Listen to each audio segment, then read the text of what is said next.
Bonsoir, peuple de Dieu. Est-ce qu'on peut s'asseoir, s'il vous plaît? Comment allez-vous? Ça va, Prisca?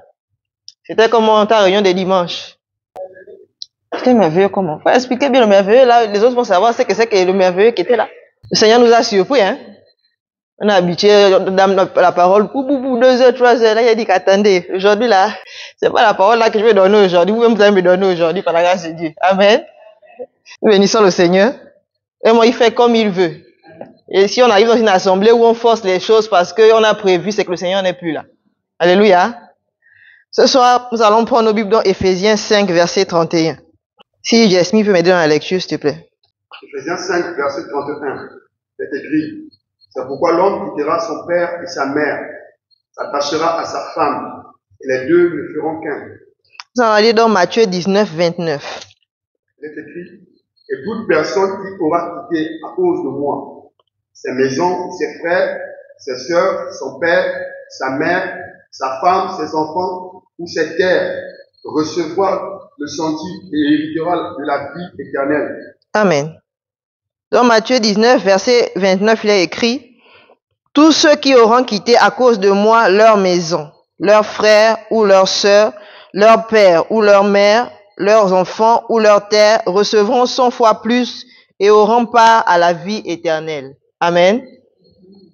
Le premier verset qu'on a lu, qui est d'Éphésiens 5, la Bible dit clairement que l'homme quittera son père et sa mère et s'attachera à sa femme.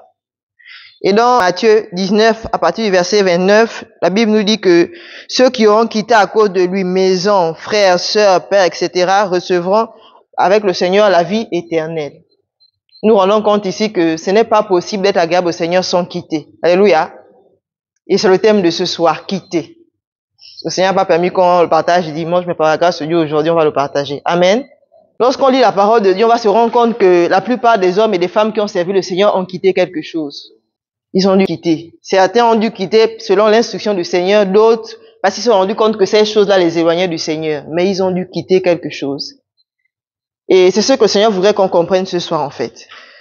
Lorsqu'on parle de quitter, dans la langue française, quand on parle de quitter, c'est partir d'un endroit vers un autre. C'est fuir quelque chose ou encore renoncer à quelque chose ou à quelqu'un. Ce sont ces définitions que la langue française nous donne. Quitter, c'est partir d'un endroit pour un autre, fuir quelque chose ou renoncer à quelque chose ou à quelqu'un. Mais lorsqu'on va dans la langue grecque, le mot qui traduit quitter, c'est kataleipo. Kataleipo avec K. Et ce terme-là nous dit que quitter, selon le langage grec, c'est laisser derrière nous. Autrement dit, quand je quitte, je ne verrai plus cette chose parce que je laisse cette chose-là derrière moi et je prends une direction. Il nous dit également que quitter, c'est fuir quelque chose. Quitter, c'est lâcher quelque chose. Et lorsqu'on lâche quelque chose, ça veut dire qu'on ne reprend plus cette chose-là. Si je marche et que je décide de lâcher quelque chose, c'est que je ne vais plus ramasser cette chose, je continue la route. Il dit encore que quitter, c'est fuir. S'enfuir loin d'eux. Mais la définition qui va nous intéresser ce soir, c'est celle qui dit que quitter, c'est laisser de soi-même quelque chose ou quelqu'un et ne plus prendre soin de cette chose-là ou de cette personne. Et c'est ce que le Seigneur voudrait qu'on comprenne ce soir. Si je quitte, c'est que je délaisse et que je ne prends plus soin. Autrement dit, si je continue à prendre soin, je n'ai pas quitté. Nous allons comprendre que dans la marche avec le Seigneur, nous devons quitter. Nous devons prendre la décision de laisser certaines choses si nous voulons véritablement le Seigneur agir. Et ce soir, nous allons voir les 2 raisons qui vont nous pousser à quitter dans le monde, en fait, quelque chose. Il y a 2 raisons qui peuvent nous pousser à quitter quelque chose. Et après ces raisons, nous allons voir pourquoi il est nécessaire pour nous de quitter certaines choses ou des personnes, à la lumière des Écritures et des exemples de certaines personnes, en fait. Nous allons commencer dans le livre de 2 Timothée 4, 10. Dimanche passé, nous pouvions prendre l'exemple de cette petite fille-là à qui on a prêché la parole et on a parlé de Lazare et du riche qui pouvait dire que s'il fallait faire le choix, elle, pendant elle est vivante, elle pouvait être le riche. Et après, quand elle mourra, elle va être Lazare. Pourquoi? Parce qu'elle a vu que le riche avait les moyens, n'est-ce pas? Elle ne veut pas souffrir sur terre. Mais de l'autre côté, elle sait que si, comme le riche, elle n'a pas Christ, si elle meurt, elle va en enfer. Elle dit, bon, quand elle va mourir, elle va être comme Lazare. Au moins, Lazare, elle sait qu'il n'avait pas les moyens, mais il craignait le Seigneur. Alléluia. Mais ne soyons pas ces hommes-là. Nous allons lire par la grâce de Dieu. 2 Timothée 4, verset 10. Car Démas m'a abandonné par amour pour le monde présent et il est parti pour Thessalonique, tandis que Crescent est allé en Galatie et Tite en Dalmatie. Amen. La Bible dit clairement dans 2 Timothée 4, 10. Car Démas m'a abandonné, il a aimé le monde présent et il est parti pour Thessalonique. Nous allons lire pour mieux comprendre Colossiens 4, 14. Colossiens 4, 14, il est écrit, Luc le médecin bien-aimé vous salue, ainsi que Démas. Alléluia. Ici, on comprend que dans Colossiens 4, effectivement, Démas était aux côtés de Paul. Puisque Paul dit clairement que Démas salue l'église. Et lorsqu'on arrive maintenant à 2 Timothée 4, 10, la Bible dit clairement que car Démas m'a abandonné, il a aimé le monde présent et il est parti pour Thessalonique. Crescent s'est rendu en Galatie, Tite en Dalmatie. Après avoir servi le Seigneur aux côtés de Paul, il arrivait un moment où il a décidé de repartir dans le monde. Certainement, aujourd'hui, quand on lit, on se dit, ça a été facile pour lui, mais il y avait forcément quelque chose qui l'a ramené dans le monde, quelque chose qui l'a entretenu, qui a fait qu'il reparte dans le monde. Il a servi le Seigneur aux côtés de Paul, mais arrivé à un moment, il a préféré faire demi-tour. Et on se rend compte qu'il y a plusieurs personnes comme ça dans le Seigneur. À un moment, il commence à servir le Seigneur, mais parce qu'il y a des choses qu'il n'a pas réglées au fond, il finit par repartir. Parfois, ce sont des choses que les frères et sœurs ne peuvent pas voir, mais que lui, il entretient et qui finit par le ramener en arrière. Et c'est le cas de Démas, qui était aux côtés de Paul. Nous allons prendre également le livre de Philippiens 2. Philippiens 2, à partir du verset 19. Je vais lire Philippiens 2, 19 jusqu'au verset 22. J'espère en comptant sur le Seigneur Jésus vous envoyer bientôt Timothée pour être moi-même encouragé par les nouvelles qu'il me donnera de vous. 20. Il n'y a personne ici en dehors de lui pour partager mes sentiments et se soucier sincèrement de ceux qui vous concernent. 21. Car tous ne s'intéressent qu'à leur propre affaire et non à la cause de Jésus-Christ. 22. Mais vous savez que Timothée a fait ses preuves comme un enfant aux côtés de son père. Il s'est consacré avec moi au service de l'évangile. Philippiens 2, à partir du verset 19, je vais relire. J'espère en comptant sur le Seigneur Jésus vous envoyer bientôt Timothée pour être moi-même encouragé par les nouvelles qu'il me donnera de vous. 20. Il n'y a personne ici en dehors de lui pour partager mes sentiments et se soucier sincèrement de ceux qui vous concernent. Car tous ne s'intéressent qu'à leur propre affaire et non à la cause de Jésus-Christ. 22. Mais vous savez que Timothée a fait preuve comme un enfant aux côtés de son père. Il s'est consacré avec moi au service de l'évangile. Ici, c'est encore Paul qui parle. Il dit clairement qu'il y avait beaucoup de personnes au service de Paul, mais il dit clairement qu'il n'est rassuré que par Timothée, parce qu'il sait que Timothée se soucie sincèrement des autres, en fait, de ses frères et sœurs-là, contrairement aux autres qui pensent à leur propre intérêt. Il dit clairement que, verset 22, mais vous savez que Timothée a fait preuve, comme un enfant aux côtés de son père, il s'est consacré avec moi au service de l'évangile. Ça veut dire que tous les frères et les sœurs qui persévèrent quelque part ne sont pas disposés à être consacrés pour le service. Or, c'était le cas ici pour Timothée. C'est pour ça que Paul peut clairement dire que c'est celui-là qui l'enverra, parce qu'il est sûr qu'il fera ce qu'il attend de lui, parce qu'il est consacré comme un fils pour Paul pour le service. On se rend compte encore ici que vraiment il y a beaucoup de frères et sœurs qui pensent à leur propre intérêt, bien qu'en étant dans le Seigneur. Ils se soucient à leur intérêt, ils pensent d'abord à lui. Il est dans le Seigneur, c'est vrai, mais il a des priorités qui ne sont pas pour le Seigneur. Nous allons également prendre Actes 15, 36 à 40. Acte 15, verset 36 à 40. Amen. Il est écrit, quelques jours plus tard, Paul dit à Barnabas, retournons visiter nos frères et sœurs dans toutes les villes où nous avons annoncé la parole du Seigneur pour voir comment ils font. 37. Barnabas voulait emmener aussi Jean, surnommé Marc. Verset 38. Mais Paul estimait qu'il ne fallait pas prendre avec eux celui qui les avait quittés depuis la Amphilie et ne les avait pas accompagnés dans leurs tâches. Au verset 39. Ce désaccord fut assez vif pour qu'ils se séparent l'un de l'autre. Barnabas prit Marc avec lui et embarqua pour l'île de Chypre. Verset 40. Paul choisit Silas et partit confié par les frères à la grâce du Seigneur. Verset 41. Il traversa la Syrie et la Cilicie en fortifiant les églises. Amen. Ici, on parle toujours de l'apôtre Paul. Pourquoi? Parce que Paul, c'est quelqu'un qui a beaucoup travaillé pour le Seigneur et vraiment, il a été en contact avec beaucoup de frères et sœurs. C'est vraiment l'exemple d'une personne qui connaît mieux que personne le comportement des hommes et des femmes dans le Seigneur. Il a vraiment été en contact.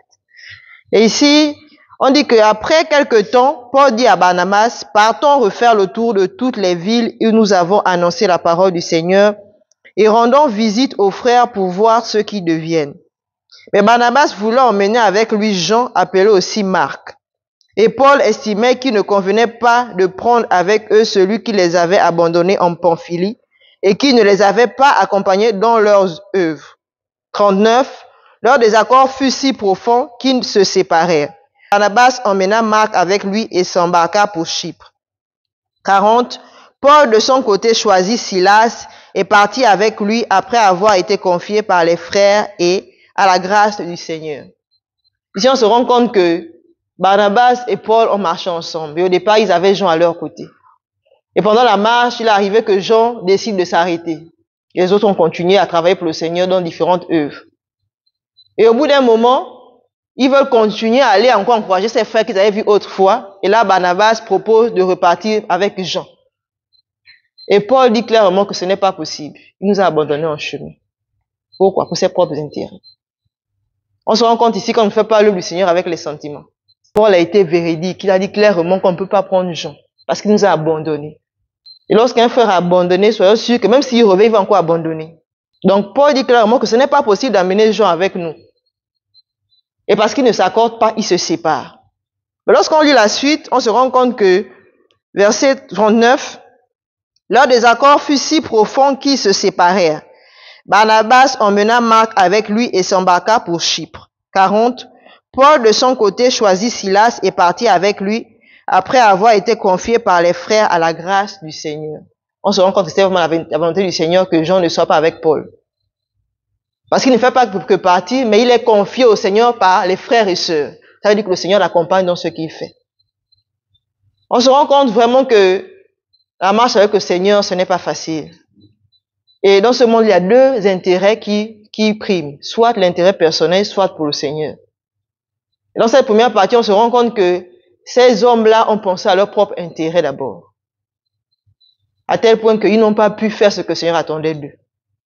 Cependant, ils pouvaient faire comme les autres, mais parce qu'ils ont pensé à leur intérêt, ça s'est arrêté en chemin. Nous allons également voir d'autres personnes qui ont compris que c'est l'intérêt de Christ qui est important lorsqu'on accepte le Seigneur. Amen. Nous allons prendre dans le livre de Luc 19, 8. Luc 19, 8. Nous avons vu un homme ici qui a vécu toute une vie, mais qui comprend que l'intérêt du Seigneur est plus que tout ce qu'il a pu avoir de physique ou de matériel. 19, verset 8. Mais Zachée, se tenant devant le Seigneur, lui dit, Seigneur, je donne aux pauvres la moitié de mes biens. Et si j'ai causé du tort à quelqu'un, je lui rends le quadruple. Verset 9. Alors Jésus dit à son propos, le salut est entré aujourd'hui dans cette maison, parce que lui aussi est un fils d'Abraham. Si tu peux recommencer à partir du verset 1, s'il te plaît, frère. Le 19, verset 1. Jésus était entré dans Jéricho et traversait la ville. Verset 2. Or, un homme riche, appelé Zachée, chef des collecteurs d'impôts. Verset 3. Cherchait à voir qui était Jésus. Mais il n'y parvenait pas à cause de la foule, car il était de petite taille. Verset 4. Il courut en avant et monta sur un sycomore pour voir Jésus, parce qu'il devait passer par là. Verset 5. Lorsque Jésus fut arrivé à cet endroit, il leva les yeux, le vit et lui dit, Zachée, dépêche-toi de descendre, car il faut que je m'arrête aujourd'hui chez toi. Verset 6. Zachée s'empara de descendre et l'accueillit avec joie. Verset 7. En voyant cela, tous murmuraient en disant, il est allé loger chez un homme pécheur. Le 19, verset 8. Et Zachée se tenant devant le Seigneur lui dit, Seigneur, je donne aux pauvres la moitié de mes biens. Et si j'ai causé du tort à quelqu'un, je lui rends le quadruple. Amen.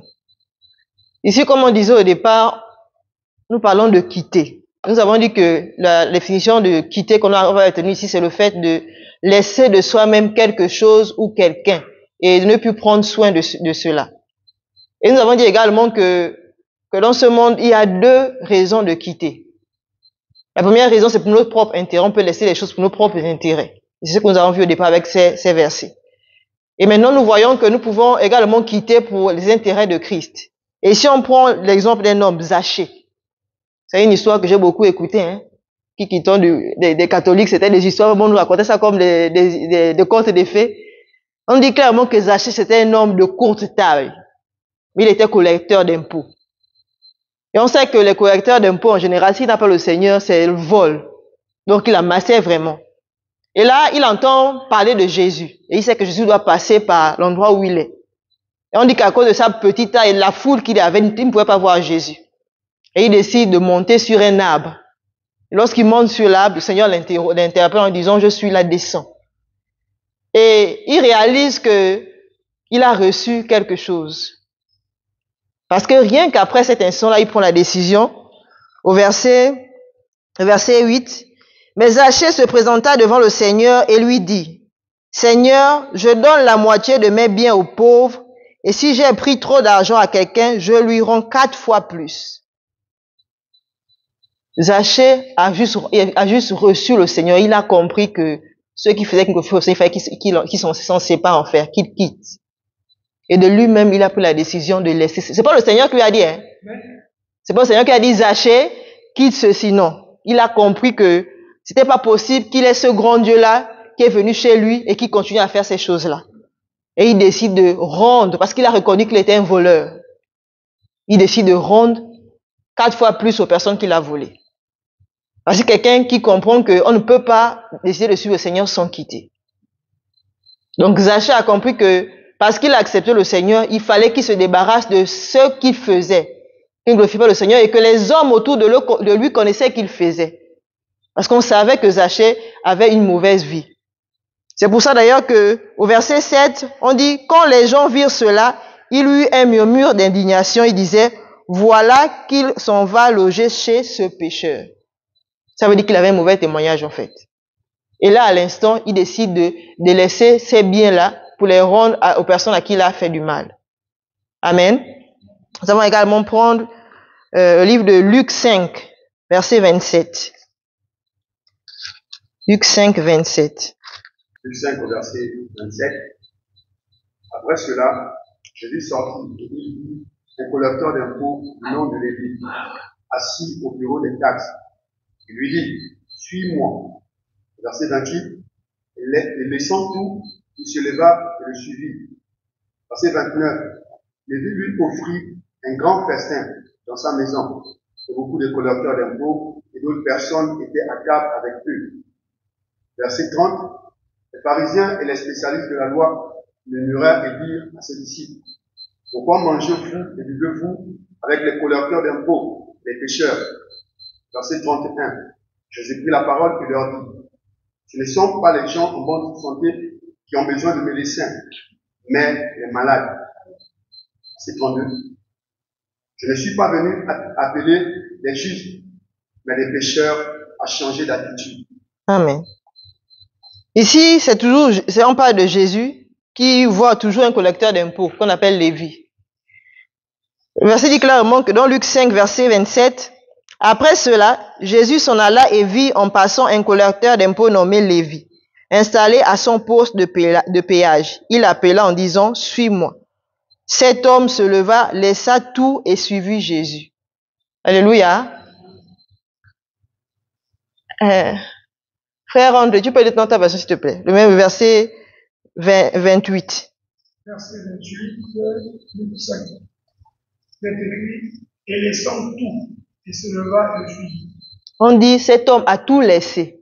Il était en train de travailler. Il était collecteur d'impôts, il avait l'argent. Le Seigneur dit, lève-toi, suis-moi. Il n'a pas réfléchi. J'ai laissé ma femme et mes enfants là-bas, je dois aller dire au revoir. Il y a mes choses là-bas que je n'ai pas terminées. La Bible dit clairement qu'il a tout laissé, il a suivi Jésus, il a quitté. Mais aujourd'hui, quand on dirait à un frère que le Seigneur dit à quelqu'un, quitte ceci, il va se justifier pour dire non, c'est pas possible. Le Seigneur sait que j'ai les besoins, le Seigneur sait que j'ai une famille que je dois prendre soin, il me dit de quitter, je ferai comment pour prendre soin d'eux? Mais on dit que Lévi est quitté. Il a tout abandonné. Et on se rend compte qu'il a eu sa récompense parce que c'est ce même Lévi-là qu'on appelle Matthieu qui a écrit le livre de Matthieu. Pourquoi? Parce qu'il a accepté de quitter pour le Seigneur. Il n'a pas quitté pour un homme, il a quitté pour le Seigneur. Il a compris que si le Seigneur demandait de quitter, c'est que là où il était, ce n'était pas bon. Et on a beaucoup de frères et sœurs comme ça qui ne réalisent pas cela. Quelqu'un accepte le Seigneur, il travaille dans un motel par exemple. Il accepte le Seigneur, mais lui il dit qu'il doit continuer à travailler dans ce motel-là. Mais ce qui se fait dans le motel, est-ce que ça glorifie le Seigneur? Ça ne glorifie en rien le Seigneur. Le Seigneur n'a pas besoin de te le dire. Toi-même, en écoutant la parole de Dieu, tu vas te rendre compte que ce travail que je fais, le fait que j'ai accepté le Seigneur ne vont pas ensemble. Il faut que je quitte. Mais on force. Pourquoi? Parce qu'on pense que le Seigneur est incapable de pouvoir nous donner autre chose pour prendre soin de nous. On s'attache à notre passé. Or, ici, on dit que Lévi a quitté. Le Seigneur a dit, suis-moi. Il n'a pas répété une, deux, trois fois. Il a dit, suis-moi une fois. Lévi a abandonné, il a suivi le Seigneur. Il a compris que si je suis l'homme là, en tout cas pour moi, tout est réglé. Mais est-ce que nous comprenons véritablement cela? Il arrive, comme dit la Bible dit, le Seigneur parle tantôt d'une manière, tantôt d'une autre. Il nous dit, chaque jour, il nous interpelle. On se justifie tellement. Tellement. On veut voir des signes extraordinaires. Comme on dit souvent, on veut voir que lui-même il descend et puis il te dit, Prisca, je t'ai dit que ça, quitte ça. Sors de WhatsApp, quitte ça, je t'ai dit. Là, tu dis, oui, là, c'est le Seigneur qui m'a dit, voilà, là, je pars. Mais il parle. Il veut parler pendant un enseignement comme ce soir. Il veut parler clairement par la voix de ses enfants pour te dire, voici ce que le Seigneur m'a dit de toi. Mais est-ce que nous apprenons à obéir à cela? Pourquoi nous ne voulons pas quitter? Et ici, Lévi a décidé de quitter selon l'instruction du Seigneur. Nous allons prendre également le livre de Colossiens 3, 8, 9. Colossiens 3, verset 8, 9. Mais maintenant, renoncez à tout cela, à la colère, à la fureur, à la méchanceté, à la calomnie, aux grossiérités qui pourraient sortir de votre bouche. Verset 9. Ne vous mentez pas les uns les autres aux autres, car vous êtes des vieux du vieil homme et de ses manières d'agir. Amen.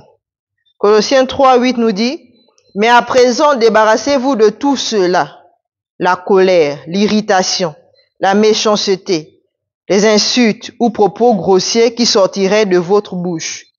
On va se rendre compte qu'il y a des chrétiens qui font encore sortir de leur bouche des mots grossiers. Ils se disent chrétiens, mais quand il va parler avec toi, toujours un ou deux mots grossiers qui vont sortir.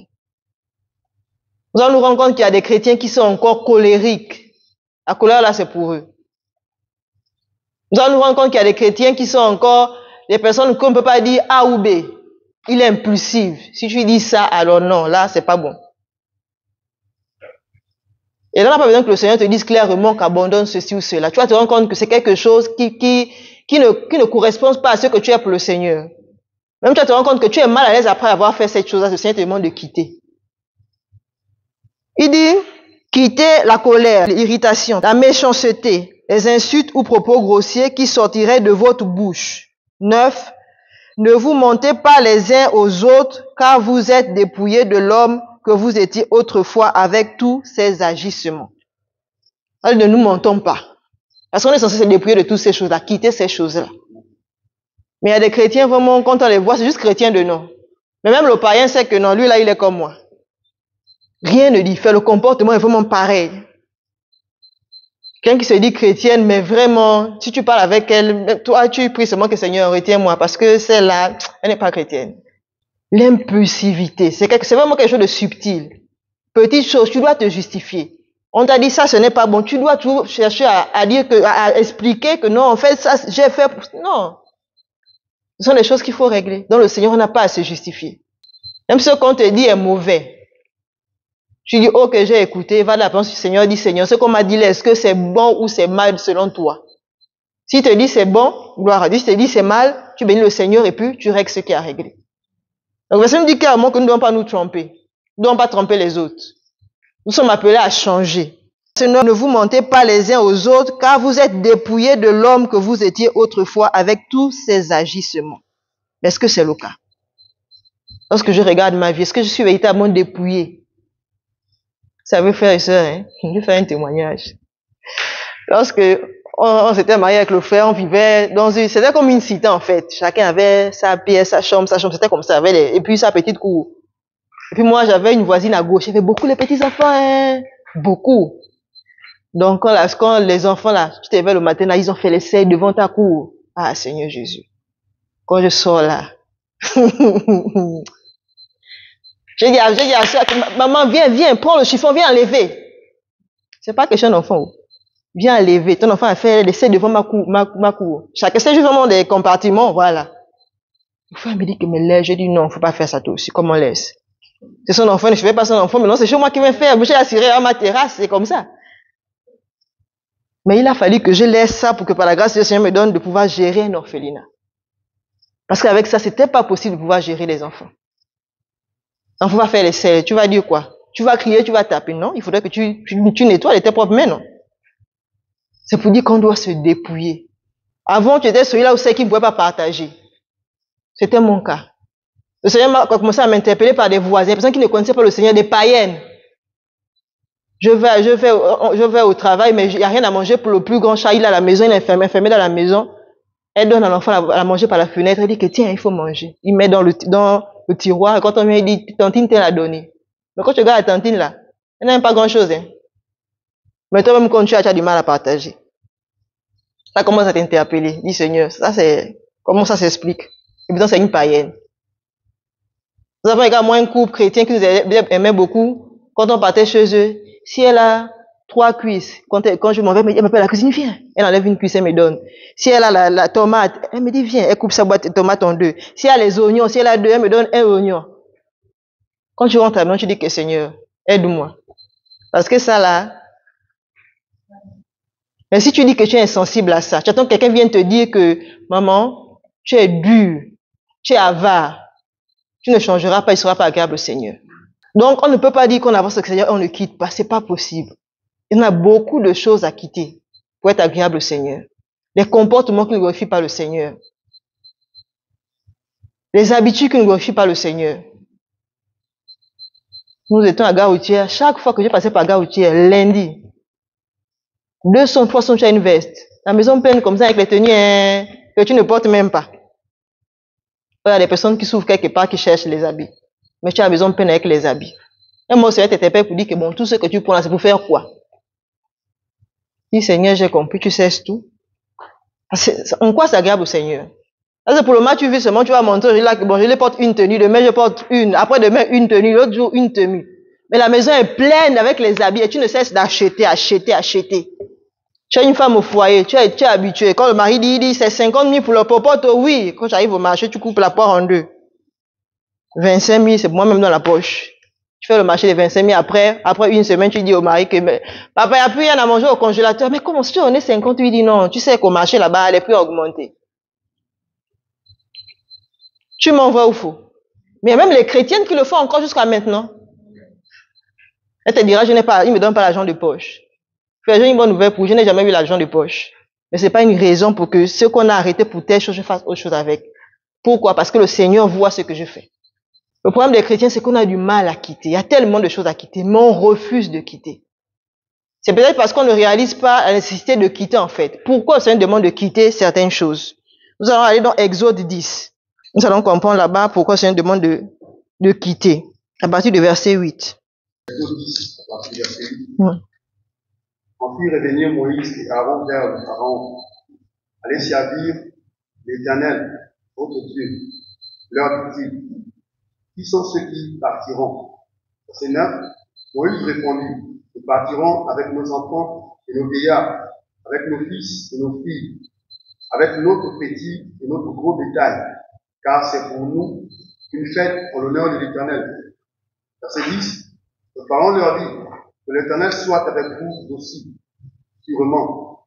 que je vais vous laisser partir, vous et vos enfants. Attention, car le malheur est devant vous. Verset 11. Non et non. Allez servir l'Éternel, mais seulement les hommes, puisque c'est ce que vous demandez, et on les chassa de chez le Pharaon. Amen. On va aller au verset 24, s'il te plaît, frère. On garde la main sur le verset 10, on va au verset 24. Verset 24. Et tout dit sur verset 24. Le Pharaon appela Moïse et dit, allez servir l'Éternel, seul votre petit et votre gros bétail restera, et même vos enfants pourront vous accompagner. Verset 25. Moïse répondit, tu mettras toi-même entre nos mains de quoi faire les sacrifices, les holocaustes que nous offrirons à l'Éternel notre Dieu. Verset 26. De plus, nos troupeaux partiront avec nous. Pas un sabot ne restera. En effet, c'est parmi eux que nous prendrons de quoi servir l'Éternel, notre Dieu.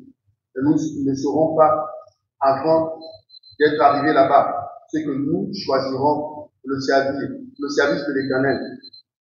Amen. Ici, c'est une histoire qu'on a, l'histoire de Pharaon, lorsque le Seigneur ordonne à Moïse que Pharaon laisse partir son peuple. Et on dit ici, dans Exode 10, à partir du verset 8, on rappela Moïse et Aaron auprès du Pharaon qui leur dit, allez rendre un culte à l'Éternel votre Dieu, mais quels sont ceux qui iront?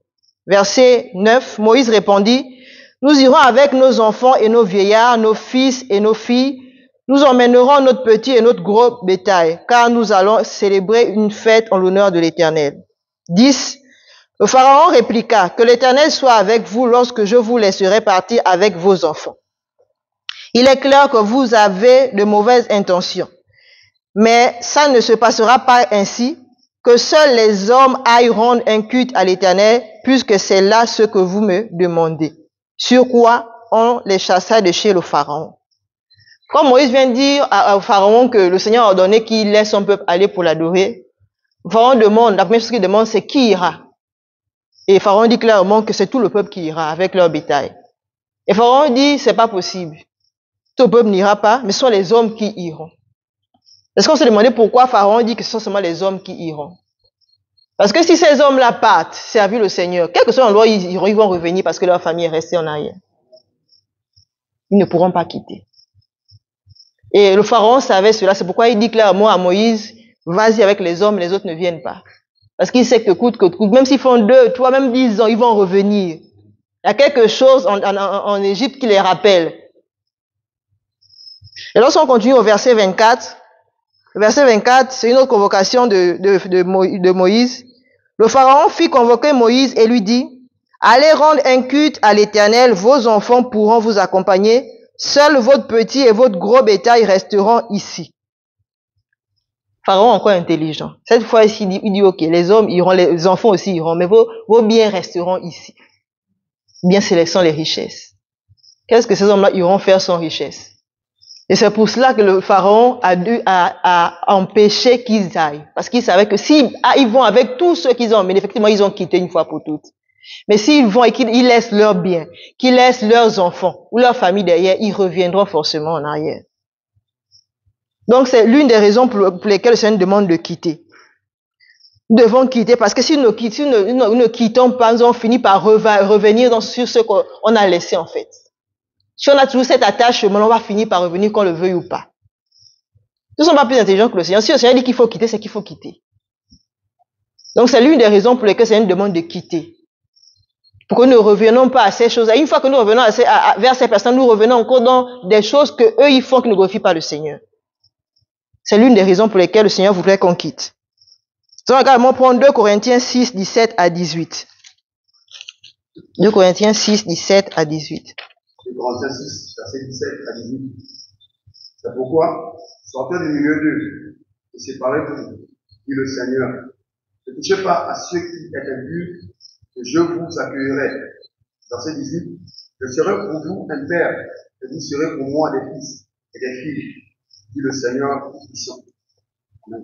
On va également dans 1 Corinthiens 6, 12 à 13. 1 Corinthiens 6, 12 à 13. 1 Corinthiens 6, versets 12 à 13. Que le péché ne règne donc plus dans votre corps mortel, pour vous soumettre à lui par ses désirs. Verset 13. Ne mettez plus vos membres au service du péché, comme des instruments de l'injustice. Et au contraire, livrez-vous vous-même à Dieu, comme des morts revenus à la vie. Et mettez vos membres à son service, comme des instruments de la justice. Amen. Dans 2 Corinthiens 6, à partir du verset 17, il est écrit, « C'est pourquoi sortez du milieu d'eux. » Et quand on parle de sortir, c'est se séparer, c'est quitter. « C'est pourquoi sortez du milieu d'eux, séparez-vous d'eux, dit le Seigneur. N'ayez pas de contact avec ce qui est impur.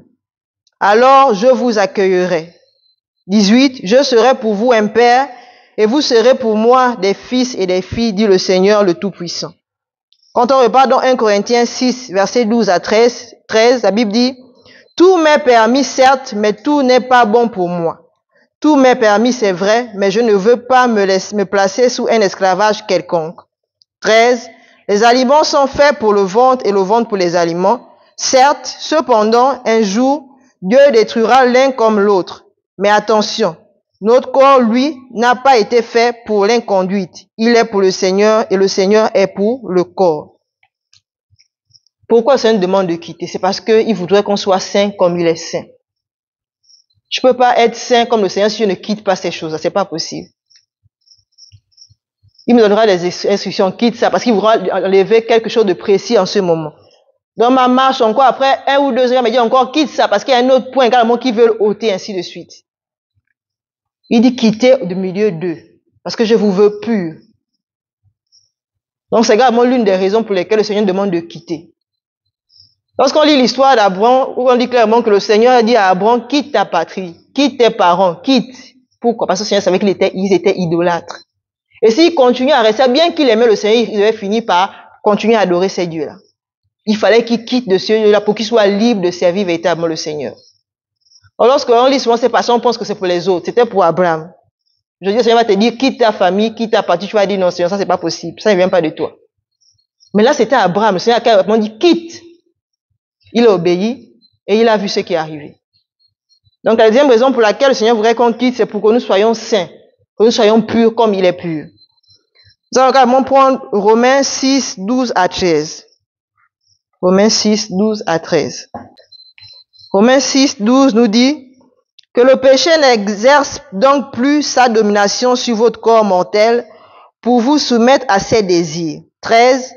Ne mettez pas vos membres et organes à la disposition du péché comme les armes au service du mal. Mais puisque vous étiez morts et que vous êtes maintenant vivants, offrez-vous vous-même à Dieu et mettez les membres et organes de votre corps à sa disposition comme des instruments pour faire ce qui est juste.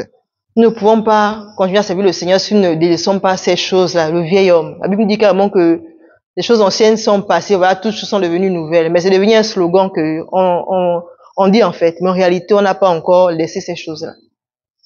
C'est vraiment un slogan. Ça veut dire qu'on lit juste la Bible pour juste lire, quoi, la joie de lire, mais maintenant pour appliquer là, c'est compliqué.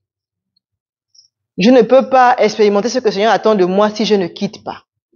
Je ne peux pas voir ce nouvel homme-là, je ne peux pas être ce nouvel homme-là que le Seigneur veut que je sois ou cette nouvelle femme-là si je ne quitte pas. C'est pas possible. Je prenais l'exemple de l'orphelinat pour dire que si je n'avais pas accepté de dire que pauvreté là pour moi, même pauvreté c'était petit. J'ai une voisine qui me disait souvent que quand on viendra chez toi, on va laisser les chaussures. Vous voyez comme à l'entrée du voisin là-bas, non? On va laisser les chaussures là-bas, puis on va venir à plus que chez toi. Parce que c'était un niveau, c'était pas que de moi-même je faisais.